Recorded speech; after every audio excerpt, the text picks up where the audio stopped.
Hello class 7। आज हम अगला चैप्टर पढ़ेंगे रहीम के दोहे। तो रहीम दास के बारे में थोड़ा जानेंगे। रहीम दास मुग़ल सम्राट अकबर के शासनकाल के एक महान कवि थे। उनका पूरा नाम नवाब अब्दुल रहीम खानी खाना है। वो अकबर की सभा के महत्वपूर्ण दीवानों में से एक थे, जिन्हें नवरत्न भी कहा जाता था। रहीम अपने दोहों और ज्योतिष पर लिखे गए किताबों के कारण मशहूर है। रहीम दास जी ने अपने दोहों के माध्यम से जनता की नीति संबंधी बातें बताई है और उनका मार्गदर्शन करने का प्रयास किया है। उन्हें अवधी, ब्रज, अरबी, फारसी, तुर्की और हिंदी का अच्छा ज्ञान था। उनकी सभी कृतियाँ रहीम ग्रंथावली में समाहित हैं। रहीम ग्रंथावली में हम उनके सभी कृतियों को प्राप्त करते हैं।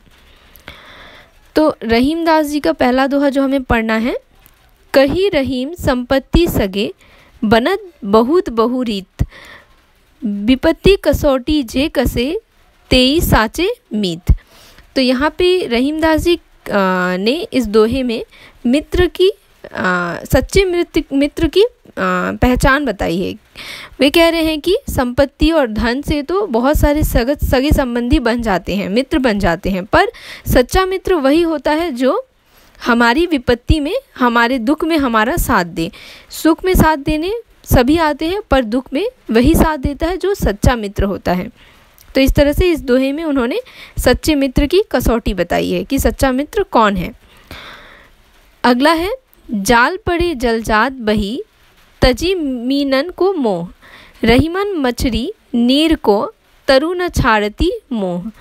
इस दोहे में रहीम जी ने मछली का जल के प्रति प्रेम मोह दर्शाया है। उन्होंने कहा है कि जब जाल में मछली फंस जाती है तो उसमें जल भी होता है, पर जाल के उठाते ही जल सारा बाहर निकल आता है। जल अपना मोह त्याग देता है मछली से, पर मछली वह मोह त्याग नहीं पाती, वह प्रेम त्याग नहीं पाती और वह जल के बिना मर जाती है।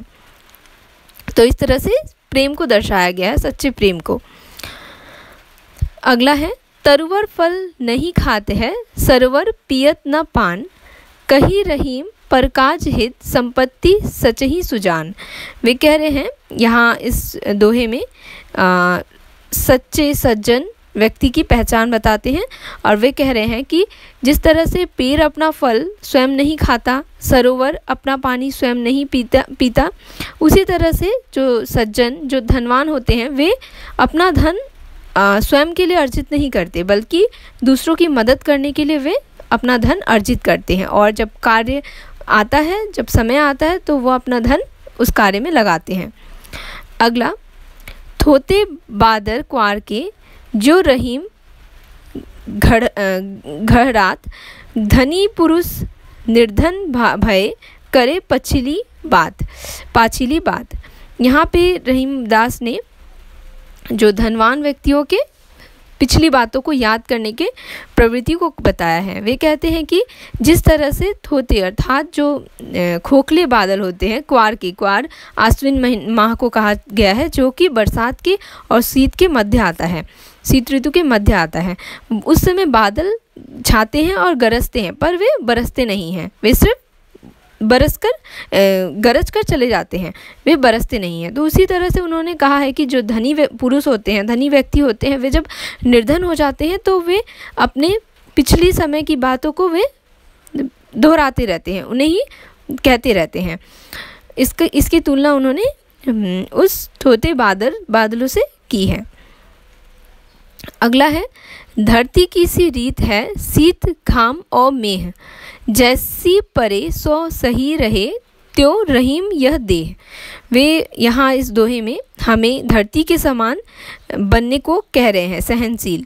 जिस प्रकार से धरती शीत हो, गर्मी हो, वर्षा हो, सभी में एक समान बनी रहती है और सबका सामना वे समान रूप से करती है, उसी तरह से हमें भी दुख हो, सुख हो, सभी में एक समान बने रहना है और सबका सामना एक समान करना है। इस तरह से वे हमें सहनशील होने की प्रेरणा देते हैं। तो इन पांचों दोहों का मैंने भावार्थ आपको बताया। अब इनका अर्थ आपको अपनी कॉपी में लिखना है और इन दोहों को भी लिखना है। और साथ ही साथ मैं PDF में इस दोहे के साथ दोहे के प्रश्न को भेज रही हूँ, उसमें शब्दार्थ भी है और शब्दार्थ को भी आपको लिखना है। धन्यवाद।